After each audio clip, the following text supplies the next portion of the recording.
Hello. सतसाई Bhagat ji, बंदी छोड़ सतगुरु रामपाल जी महाराज की जय हो। भगत जी, मेरी एक शंका समाधान है। मेरे घर के जितने भी परिवार, देवर जेठ, भगत जी वो इतने दिन है कि भक्ति करते करते पर भक्ति ना करेंगे। भक्ति में गुरु जी भगत जी बाधा बन रहे हैं सब परिवार वाले। मैं आपन के पास कई दिन तक फोन भी कर रही हूँ पर फोन आप उठा ना पा रहे, मिल भी नहीं रहा। भगत जी, मेरी शंका समाधान को कुछ निर्णय बताओ। कई दिन है कि भगत जी फोन करते करते आपन के पास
भगत जी, मेरी भक्ति में बाधा बन रही। भगत जी, वो कतई भी भक्ति ना करेंगे।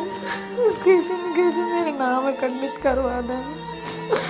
मेरे परमात्मा वो भक्ति दान दे, मारने को मुँह करो जन जानती परमात्मा।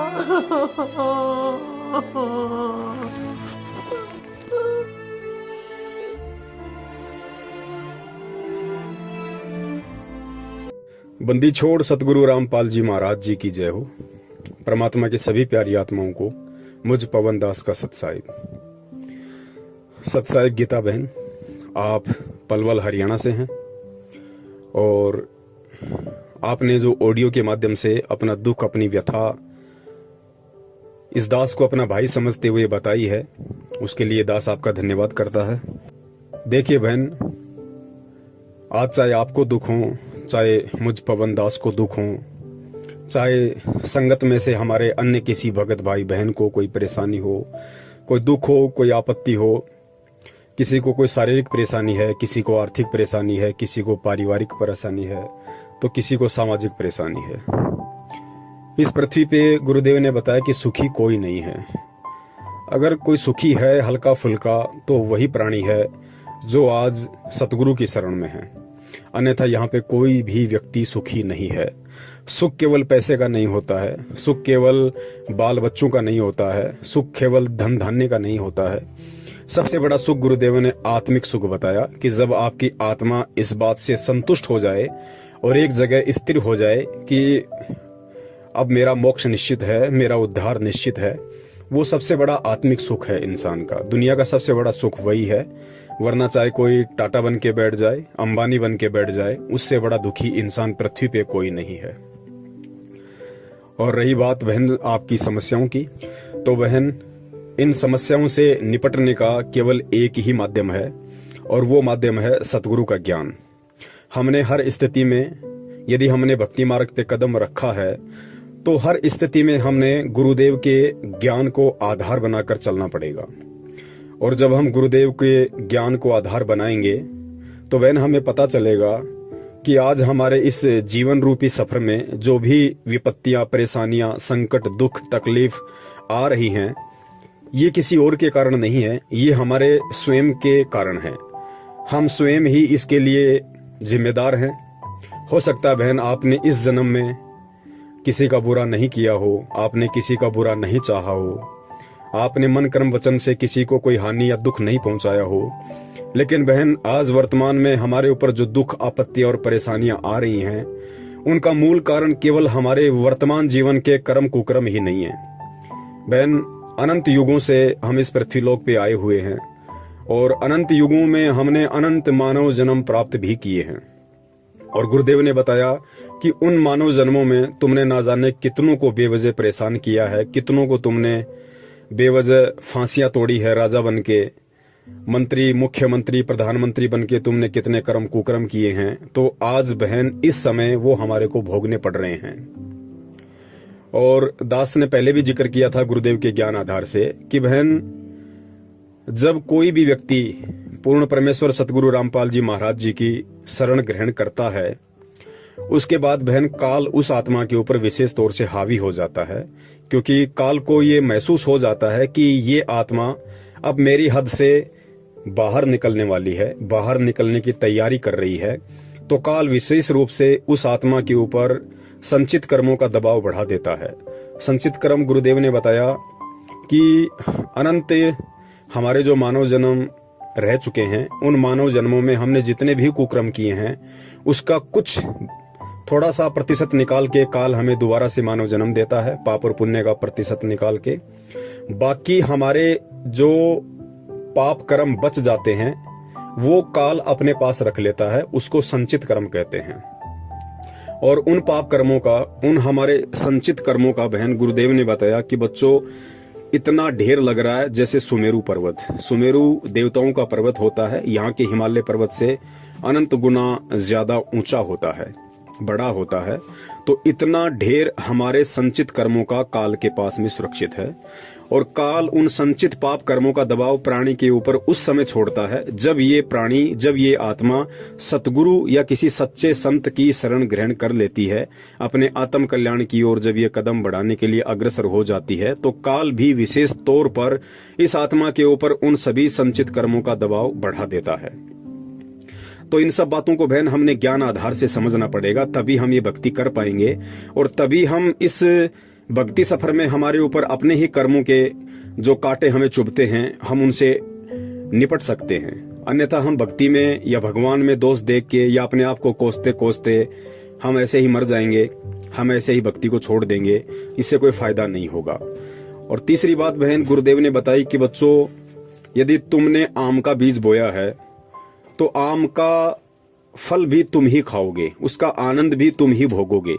लेकिन जब तक उस आम के बीज से पौधा बनेगा, पौधे से फिर पेड़ बनेगा, फिर उस पेड़ के आम लगेंगे, तब तक तुमने सावधानी भी उसकी पूरी रखनी पड़ेगी, मेहनत भी तुमने पूरी करनी पड़ेगी, आवारा पशुओं से उसकी सुरक्षा करनी पड़ेगी, उसको समय पे पानी देना पड़ेगा, समय पे उसको खाद देना पड़ेगा, तब जाके 5-6 वर्ष के बाद में वो पेड़ बनेगा और उसके आम लगेंगे और उन आम का जो आनंद है वो तुम ही भोगोगे। ठीक इसी प्रकार बहन ये जो पूर्ण परमेश्वर की भक्ति है ये एक आम रूपी बीज है। परमात्मा ने हमें अपनी शरण में लेके भक्ति रूपी बीज हमारे अंतःकरण में डाल दिया है।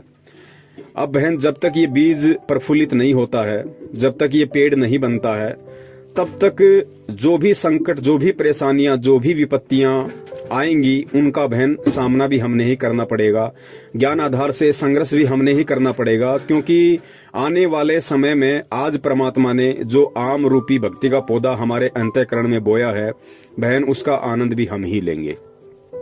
तो इन सब बातों को हमने गुरुदेव के ज्ञान आधार से समझना पड़ेगा।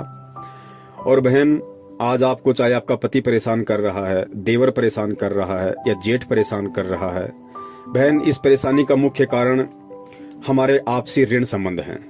देवर आपको बेवजह परेशान नहीं कर रहा, अन्य कोई व्यक्ति आपको बेवजह दुखी नहीं कर रहा है।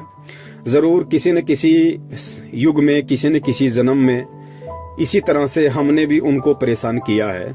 रीजन कुछ भी हो सकता है। तो परमेश्वर ने बताया कि वही एक लेवा एक देवा दूतम, कोई किसी का पिता नहीं पूतम, ऋण संबंध जुड़ा एक नाता, अंत समय सब बारा बाटा। तो ये हमारे आपसी ऋण संबंध है बहन। और ये ऋण संबंध आप ये समझ लीजिए कि परमात्मा बहुत हल्के से काट रहा है, बहुत हल्के में करके परमात्मा इन दुखों का निवारण कर रहा है। और हल्के में भी यदि हमें परेशानी आ रही है, हल्के में भी यदि हम ये सोच रहे हैं कि बहुत दुख है, तो बहन कहीं न कहीं हमारे अंदर ही कमी है कि हम परमात्मा के ज्ञान को अभी अच्छे से समझ नहीं पाए हैं। वरना गुरुदेव ने तो स्पष्ट खोल के बोल दिया कि बच्चों नाम सहित बेवतन भला जो दर दर मांग भीखा, और क्या हुआ छत्र की छाया चाले यो राजपाट धेली का।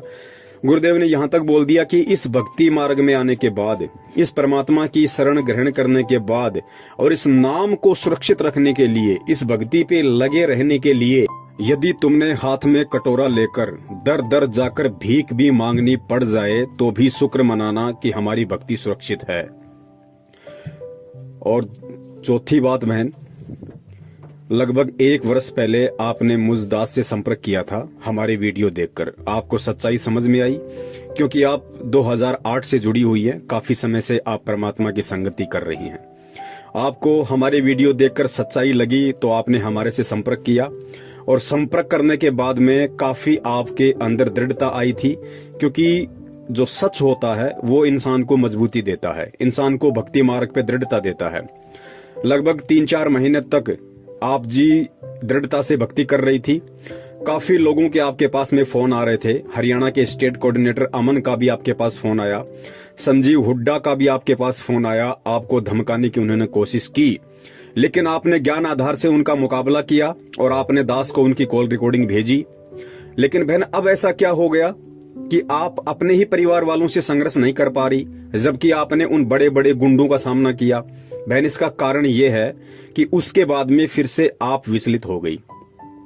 सच्चाई पूरी समझने के बाद भी आप अपने कोऑर्डिनेटर के दबाव में आई, अपने नामदान केंद्र वालों के दबाव में आई, और आपको जब परमात्मा ने अच्छे से समझवा दिया था कि बहन नाम कभी भी खंड नहीं होता है, नाम परमात्मा का अखंड है। हम रोज नित्य नियम पढ़ते हैं, फिर उसमें आगे जो मंत्र आते हैं हम वो पढ़ते हैं, जिसमें एक जगह आता है कि अचल अभंगी मंत्र। अचल अभंगी का मतलब होता है जो कभी भंग ना हो, जो कभी खंड ना हो। और परमेश्वर की वाणी है कि साहिब का नाम अखंड है और सकल सब खंड। ये सारी सच्चाई आपको पता होने के बाद भी बहन आप फिर से अपने नामदान संचालक के दबाव में आई और आपने अपना नाम शुद्ध करवाया कि मैं अब सत्सेवकों के संपर्क में दोबारा नहीं आऊंगी और मैं अपना नाम शुद्ध करवा के भक्ति करूंगी।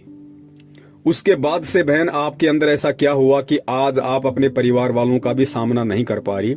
रीजन ये है कि परमेश्वर की वाणी है कि जानबूझ सांची तज करे झूठे से ने, जाकी संगति है प्रभु सौपन में भी ना दे। बहन पूरी सच्चाई से परिचित होने के बाद भी आपने सत्य का साथ छोड़ा, आपने सत्सेवकों की संगति छोड़ी, तो बहन काल का फिर से आपके ऊपर दबाव बढ़ा, क्योंकि परमात्मा ने अपना पंजा आपके ऊपर से हटाया। और परमात्मा ने अपना पंजा हटाया तो फिर काल के संचित पाप कर्मों का दबाव फिर से आपके ऊपर बढ़ने लगा। वरना वो ऑडियो आज भी दास के पास आपकी सुरक्षित है कि कितनी सूरवीरता के साथ आपने हरियाणा के स्टेट कोऑर्डिनेटर को जवाब दिया और आपने उत्तर प्रदेश के स्टेट कोऑर्डिनेटर संजीव हुड्डा को जवाब दिया, और आज आप रो रही हैं केवल अपने ही परिवार वालों के दबाव के कारण। बहन परमात्मा 2 स्थिति में अपने भगत की रक्षा करता है। पहली स्थिति तो वो है जो भगत बेचारा नादान होता है, भोला होता है, सच्चाई से परिचित नहीं होता है, तो परमेश्वर उसके विषय में कहते हैं कि शरण पड़े को गुरु संभाले, जान के बालक भोला रे, कहे कबीर तुम चरण चित राखो, ज्यों सुई में डोरा रे। जो अनजान भगत होता है, नादान भगत होता है, भोला होता है, उसको परमात्मा हर संकट से, हर विपत्ति से उसको बचाता है, क्योंकि वो अभी पूरी तरह सत्य से परिचित नहीं है। और दूसरी स्थिति में परमात्मा उस भगत की रक्षा करता है जो भगत परमात्मा के सत्संगों को आधार बनाकर, ज्ञान को अपने अंतःकरण में उतार कर जो बिल्कुल दृढ़ हो जाता है कि चाहे दुनिया की कितनी बड़ी से बड़ी विपत्ति क्यों ना आ जाए, चाहे घर वाले मुझे घर से क्यों ना निकाल दें, चाहे देश का राजा मुझे देश निकाला क्यों ना देते, लेकिन ये परमात्मा की भक्ति में नहीं त्याग सकता।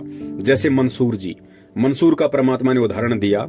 राजा के आदेश से धर्म गुरुओं ने मंसूर जी को खंबे से बांधकर उनके दोनों हाथ काट दिए, उनकी गर्दन काट दी। फिर भी मंसूर जी अनल हक ही करते रहे, जो मंत्र उनको परमात्मा ने समस्त वेद ऋषि के रूप में आके दिया था। तो जब भगत परमात्मा के ज्ञान से परिचित होकर इतना दृढ़ हो जाता है भक्ति मार्ग पे कि मुझे दुनिया की कोई बड़ी से बड़ी विपत्ति विचलित नहीं कर सकती, क्योंकि सतगुरु का पंजा मेरे शीश पे है, उसके बाद परमात्मा साईं की तरह उस भगत के साथ में रहता है और उस भगत को परमात्मा हर विपरीत परिस्थिति से, हर दुख से, हर संकट से उबार लेता है। लेकिन बहन सच्चाई का पता लगने के बाद फिर आपने अपनी कमजोरी दिखाई और उसी का ये परिणाम है कि आज आप अपने भी परिवार वालों का सामना नहीं कर पा रही। कोई बात नहीं बहन, आप सच्चाई का साथ दें या ना दें इससे कोई फर्क नहीं पड़ता है हमारे ऊपर। सच तो सच रहेगा। परमात्मा के बच्चे लगे हुए हैं। दास कल तक अकेला था, आज परमात्मा के हजारों की संख्या में सत्सेवक और सत्सेविका हो चुकी हैं। परमेश्वर का जो सत्य ज्ञान प्रचार है वो दिन दोगुना रात चौगुना रफ्तार से बढ़ रहा है। मीरा का उदाहरण दिया बहन गुरुदेव ने। मीरा जी का उदाहरण केवल इसीलिए दिया था क्योंकि जो माता बहनें छोटी छोटी बातों को लेके, छोटी छोटी परेशानियों को लेके सतलोक आश्रम बरवाला में, करोथा में परमात्मा को दर्शनों के समय अरदास लगाया करती थी, उनके आगे रो दिया करती थी कि परमात्मा बेटा भक्ति नहीं करने दे रहा, परमात्मा पति भक्ति नहीं करने दे रहा है, सारे परिवार वाले मेरे विरोध में आ गए, जबरदस्ती मेरे से देवी देवता पुजवाते हैं।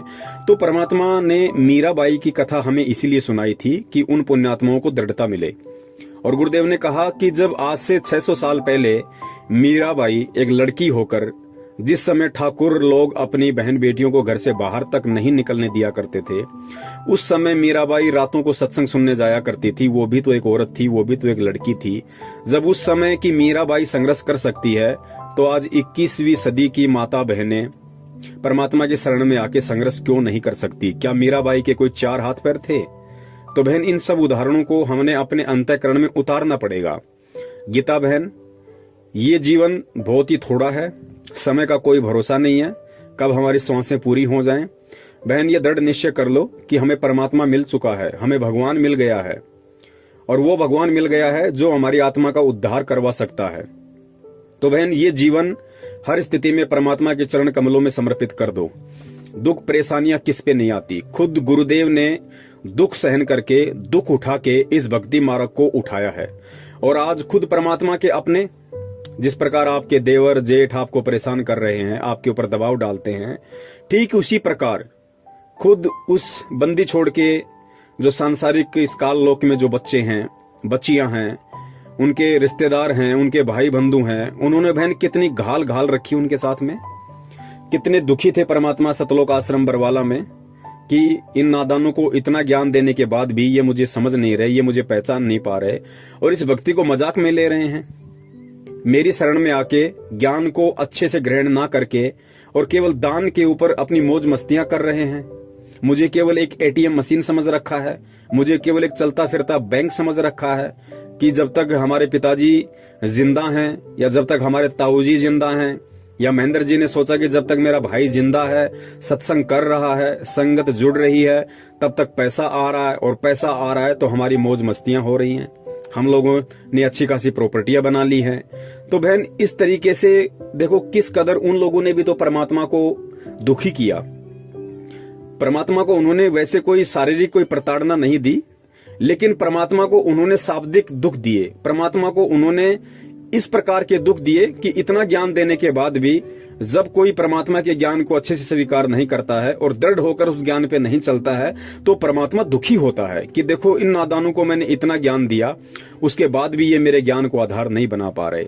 जिस प्रकार एक बाप अपने बच्चे को 18-20 साल तक उसको पढ़ाता है, उसकी परवरिश करता है, उसकी हर इच्छाओं की पूर्ति करता है, उसके बाद भी वो बच्चा अपने गलत दोस्तों की संगति में पड़ के शराब पीने लग जाता है या अन्य कोई कुकर्म करने लग जाता है, माता बहनों पे गलत कुदृष्टि डालने लग जाता है, और जब पिता के सामने वो बातें आती हैं तो वो पिता कितना दुखी होता है। ठीक यही स्थिति भक्ति मार्ग में सतगुरु रामपाल जी महाराज जी की थी कि इतना ज्ञान देने के बाद में, आत्म कल्याण का मार्ग अपनाने के बाद भी इन जीवात्माओं को अभी तक इतना भी समझ में नहीं आया कि मैं यहाँ पे क्यों आया हूँ और मैं कौन हूँ। तो परमात्मा दुखी होता है बहन, और आज 90% संगत उस परमात्मा को दुखी कर रही है, उस परमात्मा को परेशान कर रही है।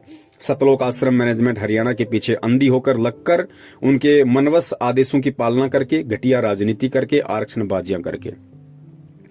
तो बहन हमने हर स्थिति में परमात्मा के ज्ञान को आधार बनाना पड़ेगा।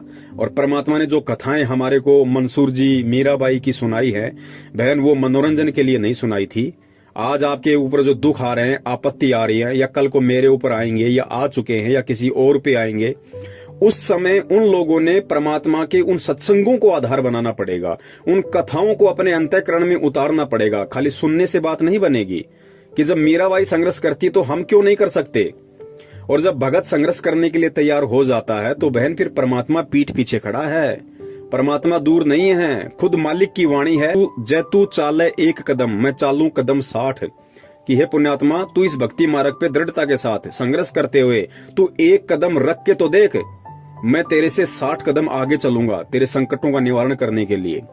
जय तू चाले एक कदम मैं चालू कदम 60, और जय तू हो जा काठ का मैं हो जाऊं लोहे की लाठ।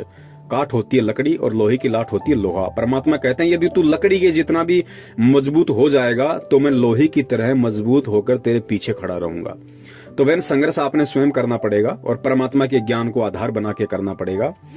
और इसके अलावा बहन जरूरी नहीं कि आप अपने घर पे मोबाइल में जोर जोर से चला के आरती करो या आप लोग बोल बोल के मंत्र करो जिससे आपके परिवार वालों को दिक्कत हो, परेशानी हो। जरूरी नहीं कि आप अपने घर में दीपक जलाओ, ज्योति जलाओ, यदि आपके परिवार वालों को उससे परेशानी है तो। बहन ये परमात्मा की जो भक्ति है ये बहुत ही सहज है और इस भक्ति मार्ग में परमात्मा सबसे पहले भाव देखता है, भाव के बाद में परमात्मा बाहर की क्रिया देखता है। यदि आपके ऊपर ऐसी कोई विशेष विपत्तियां हैं, ऐसी विशेष परिस्थितियां यदि आपके साथ में है कि जब आप आरती करती हो, मंत्र करती हो, सत्संग सुनती हो घर में, तो आपके परिवार वालों को आपत्ति है, ऑब्जेक्शन है, तो बहन परमात्मा ने बताया कि आप ऊंची आवाज में सत्संग मत सुनिए, आप ऊंची आवाज में मंत्र मत कीजिए, आप ऊंची आवाज में सत्संग मत सुनिए। आपको सत्संग सुनने हैं, आप रात को सोती हो, रात को तो परिवार वाले परेशान नहीं करेंगे, आप अपने कान में मोबाइल के माध्यम से लीड लगाकर आधी घंटा परमात्मा का सत्संग सुन लो, 1 घंटा परमात्मा का सत्संग सुन लो। परिवार का कोई सदस्य नहीं है उस समय आप अपने मोबाइल में सत्संग सुन सकती हैं। मंत्र जाप कोई जरूरी नहीं कि हम इसको बैठ के करें या लोगों को सुना के करें। मंत्र जाप हम मन ही मन में कर सकते हैं, किसी को मालूम भी नहीं पड़ेगा कि ये मंत्र कर रही है या किसी और का चिंतन कर रही है। तो बहन ये बहुत सारी विधियां हैं। रही बात आरती की, तो बहन जी आरती भी हम किसी भी प्रकार से हम कर सकते हैं। हम उठते बैठते खाते पीते कैसे भी रात को सोते हुए यदि ऐसी समस्या है तो हम कैसे भी परमात्मा की आरती कर सकते हैं। इसमें कोई एक जगह कोई पद्मासन लगा के बैठने की आवश्यकता नहीं है। यदि आपके घर वालों को आपके दीपक लगाने से, परमात्मा की ज्योत बत्ती लगाने से आपत्ति है तो बहन जी मत लगाइए। आप अपने अंतःकरण में परमात्मा का दीपक जलाइए, परमात्मा की ज्योति जलाइए। और अंतःकरण में परमात्मा का दीपक और ज्योति जलाने का मतलब है कि हम परमात्मा की शरण में बने रहें, हम परमात्मा को अपना परमेश्वर मानते रहें, हम उनको अपना पति परमेश्वर के रूप में स्वीकार किए रहें। यही सबसे बड़ी ज्योति अपने हृदय में उस परमात्मा के प्रति है। तो ये बहुत सहज भक्ति मार्ग है, किसी को मालूम ही नहीं पड़ेगा कि आप भक्ति कर रही हो या नहीं कर रही हो। इसके अलावा यदि आपको देवी देवताओं की पूजा पाठ के लिए या अन्य किसी धार्मिक अनुष्ठान वगैरह में शामिल होने के लिए दबाव डालते हैं तो बहन फिर ये आपके अपने व्यक्तिगत विचार होंगे, ये आपके अपने ज्ञान आधार को समझ के आप कितना संघर्ष कर पाओगी, कितना नहीं कर पाओगी, ये उसके ऊपर डिपेंड करता है, निर्भर करता है। मजबूरी में चाहे आपको कोई जहर पिला दे बहन, उसका दोष आपके ऊपर नहीं है।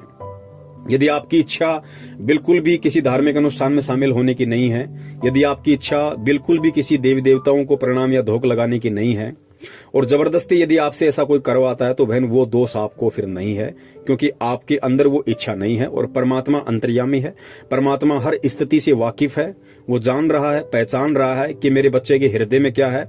और बाहर लोक दिखावे के लिए या ज्ञान को आधार ना बना पाने के कारण, लोगों का दबाव ना सहन करने के चलते ये जो इन क्रियाओं को कर रही है तो ये बाहरी मन से कर रही है या फिर इसके अंदर इन क्रियाओं को करने की कोई जिज्ञासा है, ये सारी बातें परमात्मा जानता है। तो ऐसी स्थिति में बहन दोष हमें नहीं लगता, दोष फिर उन व्यक्तियों को लगता है जो व्यक्ति उन क्रियाओं को करवाने के लिए हमारे ऊपर दबाव डाल रहे हैं। तो बहन आराम से भक्ति आप कर सकती हो, ऐसी कोई बात नहीं है। चाहे आपका जेठ आपको परेशान करे, आपका देवर परेशान करे, आपका पति परेशान करे, आप हर स्थिति में परमात्मा की भक्ति को कर सकती हैं। जरूरी नहीं है कि हम उनके सामने भक्ति करें, हम भक्ति का दिखावा करें, हम अपने मन ही मन में भक्ति कर सकते हैं। हम बहुत ही आसानी से इस भक्ति को कर सकते हैं जो विधियां परमात्मा ने हमें बताई है। और बहन संघर्ष तो हमें करना पड़ेगा। बहन अगर इस जीवन में कर गए तो बहुत अच्छी बात है, वरना बहन सतलोक जाने का रास्ता केवल यही है। यही कलयुग की बिचली पीढ़ी, यही पूर्ण परमेश्वर सतगुरु रामपाल जी महाराज जी के रूप में, यही मंत्र। और जब हम कभी परमात्मा की इस भक्ति में आएंगे तो बहन फिर हमें इन्हीं संघर्षों से गुजरना पड़ेगा, हमें इन्हीं परेशानियों से, हमें इन्हीं सारी बातों से हमें गुजरना पड़ेगा बहन। आज मान लीजिए आप इस भक्ति को छोड़ देती हैं, त्याग देती हैं, जहां तक आपने भक्ति करी है वहां तक का आपको प्रतिफल परमात्मा देगा, आपको वो सारे सुख परमात्मा देगा अन्य किसी जन्म में। और जब आपके वो सारे सुख इस भक्ति के कारण समाप्त हो लेंगे, आपके सारे पुण्य समाप्त हो लेंगे, फिर आपको इसी स्थिति में आना पड़ेगा, ऐसी ही पारिवारिक स्थिति से आपको गुजरना पड़ेगा जिस स्थिति से आप आज गुजर रही हैं। तो आप ये सोच लीजिए बहन कि अनंत युगों में हमें परमात्मा मिले, और ये सत्य भी है। अनंत युगों में अनंत बार हमें यही सतगुरु मिला संत रामपाल जी महाराज जी के स्वरूप में। इसी कलयुग की पिछली पीढ़ियों में हमारा जन्म हुआ, हमने वो समय गवाया। तो बहन आप सोच लीजिए कि जो गलतियां मैंने पिछले युगों में कर दी, जो गलतियां मैंने पिछले जन्मों में कर दी, वो गलतियां आज मैं नहीं करूंगी। चाहे मेरे ऊपर परिवार का दबाव पड़े, चाहे समाज का दबाव पड़े, चाहे मेरे पति का दबाव पड़े, हर स्थिति में मैं अपने दिल से अपने परमात्मा को बाहर निकलने नहीं दूंगी। बाकी बाहरी क्रिया चाहे कुछ भी हो, परमात्मा अंदर के भाव देखता है। तो बहन इस प्रकार से आपको थोड़ा सा भक्ति मार्ग पे दृढ़ होकर चलना पड़ेगा। और आप कह रही हैं कि हे गुरुदेव आप जल्दी आओ, अपने बच्चों को संभालो। बहन ऐसा नहीं होता है इस भक्ति में। कल को जब गुरुजी आ जाएंगे और तो फिर क्या आपका देवर आपको परेशान नहीं करेगा? फिर क्या आपको अन्य किसी प्रकार की आपत्तियां नहीं आएंगी? गुरुजी तो 2014 में बहन जेल में गए हैं, उससे पहले भी तो परमात्मा यहीं थे, बाहर थे, सत्संग कर रहे थे, सब कुछ कर रहे थे। परेशानियां तो उस समय भी भगत भाई बहनों को आ रही थी। बहन जी इन परेशानियों से परमात्मा के ज्ञान को आधार बना के और परमात्मा को अपने निकट समझ के कि बंदी छोड़ मेरी पीठ के पीछे खड़ा हुआ है, परमात्मा सब कुछ देख रहा है, लेकिन ये दुख मेरे ही कर्मों के हैं, ये दुख मेरे ही उन संचित पाप कर्मों के दबाव के हैं, तो ये भोगने भी मुझे ही पड़ेंगे। सतगुरु की शरण में मुझे इतना फायदा है कि परमात्मा मुझे भक्ति से विचलित नहीं होने दे रहा, परमात्मा मुझे भक्ति से दूर नहीं होने दे रहा। और ये संचित कर्म तो इतने प्रबल थे कि ना मैं भक्ति कर सकती थी, ना मैं इस जीवन में अच्छी तरीके से अपना गुजर बसर कर सकती थी। लेकिन परमात्मा की शरण में आने के बाद कम से कम मुझे इतना तो बेनिफिट हो गया कि परमात्मा मेरे उन संचित कर्मों को हल्का किए दे रहा है, जिस कारण से आज मैं थोड़ी बहुत परमात्मा की भक्ति पे लगी हुई हूँ, परमात्मा में मेरी आस्था बनी हुई है। तो इन सभी चीजों को हमने गुरुदेव के ज्ञान को आधार बना के बहन सोचना पड़ेगा, समझना पड़ेगा। और ये ज्यादा लंबा जीवन नहीं है बहन, 40 साल के आसपास हमारी उम्र हो चुकी है, हो सकता है हम 20 साल जिए, 25 साल जिए, ज्यादा की हमें उम्मीद भी नहीं करनी। और बहन जब हम इतना जीवन जी चुके हैं, संघर्ष तो आज से पहले भी हमने किए हैं, दुख आपत्तियां तो आज से पहले भी आई हैं, भले वो किसी और तरह की आई हो। तो बहन ये 15-20 साल का जीवन है, आंख बंद करके हम परमात्मा के चरणों में अपने आप को समर्पित कर दें कि परमात्मा देखा जाएगा, जो होगा सो होगा। आज अगर जेठ और देवर के दबाव में आके आपकी भक्ति को छोड़ती हूं, तो परमात्मा कल को पता नहीं है काल कैसे कैसे देवर और जेठ बैठा देगा, जो मुझे आपका नाम तक सुनना भी मतलब नसीब नहीं होगा। तो संघर्ष कर लो बहन, और संघर्ष परमात्मा के ज्ञान से होगा, परमात्मा से प्रार्थना करते रहने से होगा। आप जी बंदी छोड़ से प्रार्थना करते रहिए कि हे परमपिता परमेश्वर, मेरा जीवन आप जी के चरण कमलों में समर्पित है। परमात्मा चाहे आप इस दासी को सुख में रखो चाहे दुखों में रखो परमात्मा, लेकिन इतनी दया बनाए रखना कि मुझे अपने चरण कमलों से दूर ना करना। फिर परमात्मा बहन संभाल लेता है। आपका जेठ आपका देवर वो भी परमात्मा के बच्चे हैं, काल की भांग अधिक है, ये एक बात अलग है। परमात्मा कब उनकी बुद्धि फेर दे, कब उनको सद्बुद्धि दे दे, ये परमात्मा के बाएं हाथ का खेल है। जब परमेश्वर काल की बुद्धि फेर सकता है तो बहन ये देवर और जेठ कौन से खेत की मूली हैं। लेकिन ज्ञान देकर परमात्मा अपने भक्तों की भी परीक्षा लेता है। और बहन बहुत सारी बातें हैं इस भक्ति मार्ग में, ऑडियो बहुत लंबा हो जाएगा। और परमात्मा कहते हैं कि समझदार को संकेत ही काफी होता है। वैसे भी आप 2008 से जुड़ी हुई है, दास तो 2013 में परमात्मा से जुड़ा था। आपको तो मुझ दास से कहीं ज्यादा ज्ञान है परमात्मा का। आप जी स्वयं भी समझ सकती हैं कि ये सौदा फिर ना ही रे संतो, ये सौदा फिर ना ही। अनंत युगों के बाद हमारा यह दाव लगा है बहन, थोड़ा बहुत कष्ट दुख परेशानियां सहन भी करनी पड़ जाएं तो परमात्मा कहते हैं सुख के माथे पत्थर पड़ो जो नाम हृदय से जाए, और बलिहारी उस दुख पे जो पल पल नाम रटाव। ये आपकी परीक्षा है बहन। 2008 से आप जुड़ी हुई हैं, इतने दिनों के बाद बहन जी परमात्मा परीक्षा ले ही लेता है। जब यहाँ पे हम बच्चे को स्कूल में भेजते हैं और हर साल टीचर 2-2 बार हमारी परीक्षा लेते हैं, बच्चों की परीक्षा लेते हैं, तो परमात्मा तो बहन आज 14-15 साल के बाद आपकी परीक्षा ले रहा है। बहन इस परीक्षा में हमें फेल नहीं होना है। परमात्मा पीछे खड़ा हुआ है, परमात्मा हमारे साथ में है। अपने हाथों से परमात्मा ने हमें उठाया हुआ है, बस हमने थोड़ा ज्ञान को आधार बना के हिम्मत रखनी पड़ेगी। जेठ देवर कुछ भी कहें, कुछ कितना भी बोलें, हमें उन सभी चीजों को सहन करना है, क्योंकि परमात्मा ने कहा कि भगत का लक्षण है सहन करना। और परमात्मा ने बहन हमें भक्ति मार्ग के सूरमाओं की उपाधि दी है कि बच्चों, सूरमा वो नहीं होता जो किसी का बक्कल उतार दे, सूरमा वो होता है जो सहन करे। भक्ति मार्ग का सूरमा वो होता है, भक्ति मार्ग का सूरवीर वो होता है जो सहन करे, हर स्थिति को सहन करे, दुख को सहन करे, परेशानियों को सहन करे, लोगों की मार को सहन करे, लोगों की गालियों को सहन करे। किसके लिए? भक्ति के लिए, अपने आत्म कल्याण के लिए। उसको परमात्मा ने सूरवीर कहा है। तो बहन, हमने सूरवीरता का वो गुण जो परमात्मा ने हमारे अंदर दिया है, अब हमने उसको प्रयोग में लेना है। और हमने ये जो परेशानियां हैं बहन, ये लंबे समय के लिए नहीं है, ये कुछ समय के लिए है। आपके परिवार वाले भी परमात्मा की शरण में आएंगे जब उनका समय आ जाएगा, लेकिन वो नादान है, नहीं समझ पा रहे। तब तक हमने नीची गर्दन करके हर किसी की वाणी को, हर किसी की मार को हमने सहन करना है और बंदी छोड़ के नाम पे बहन लगे रहना है। भगत कभी किसी के प्रति उल्टा हाथ नहीं करता है, भगत किसी को उल्टी जुबान से नहीं बोलता है। अगर हमने उल्टा हाथ कर दिया, यदि हमने 2 गालियां उनको दे दी, लड़ने झगड़ने लग गए, बहन परमात्मा 1% भी सपोर्ट नहीं करेगा। ये परमेश्वर का विधान है। अगर प्रहलाद ने अगर अपने बाप के खिलाफ अगर मन कर्म वचन से कुछ भी बोल दिया होता, या हाथ में लेके डंडा वो भी खड़ा हो गया होता कि मार मुझे कैसे मारता है, तो परमात्मा नरसिंह रूप धारण करके नहीं आता।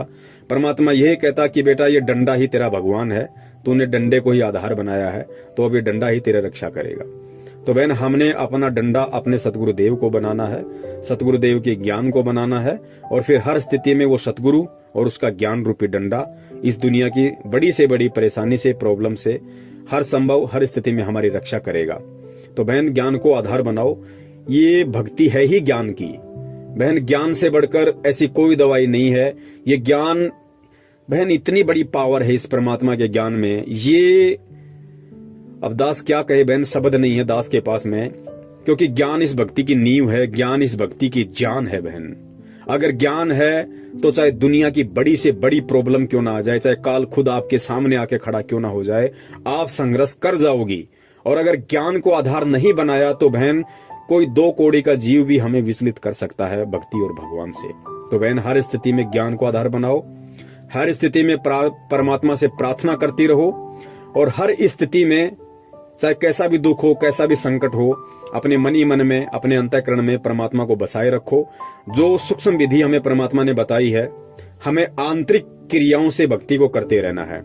अगर हम परिवार के दबाव के चलते बाहरी क्रियाओं से, जैसे ज्योत बत्ती लगा के, जोर जोर से सत्संग सुन के, इस तरीके से यदि हम भक्ति नहीं कर पाते हैं, तो हम आंतरिक विधि से भक्ति करें। अपने मन मंदिर में परमात्मा की ज्योत जलाएं, अपने मन ही मन में परमात्मा का ध्यान करें, परमात्मा का नाम सुमरण करें, और कानों में लीड लगा के या जैसे भी आपको धीमी आवाज करके समय मिले, जब भी परमात्मा के सत्संग वगैरह हम सुनते रहें। बहन, निश्चित तौर से आप मान लेना, परमात्मा हमारे साथ में है, परमात्मा हमारे से दूर नहीं है। ये परीक्षा का समय है, और परीक्षा के समय जब बच्चा परीक्षा दे रहा होता है तो बहन, टीचर पास में ही खड़ा होता है। बच्चे को भी पता है कि टीचर मेरे पास में खड़ा है, घूम रहा है, सभी को देख रहा है, लेकिन टीचर बताता किसी को नहीं। टीचर मदद किसी की नहीं करता, क्योंकि वास्तव में वो परीक्षा है। और परीक्षा के समय टीचर केवल ये देखता है कि 1 साल से मैंने इसको जो बार बार पढ़ाया है, ये उसको कितना अपने दिलो दिमाग में उतार पाया। उसी आधार से आज इस बच्चे को लिखना है एग्जाम में, इस आंसर शीट में इसको लिखना है। तो बहन, सेम यही स्थिति भक्ति मार्ग की है। इतने दिनों से परमात्मा ने हमारे ऊपर जो अनमोल तत्व ज्ञान की बरसात की है, आज उसकी परीक्षा है। परमात्मा जरूर हमारे इर्द गिर्द है, हमारे आस पास में है, शब्द रूप में है, सब कुछ देख रहा है, टूटने नहीं देगा, बिखरने नहीं देगा, लेकिन हिम्मत हमने ज्ञान को आधार बना के रखनी पड़ेगी। सत साहिब, बंदी छोड़ सतगुरु रामपाल जी महाराज की जय हो।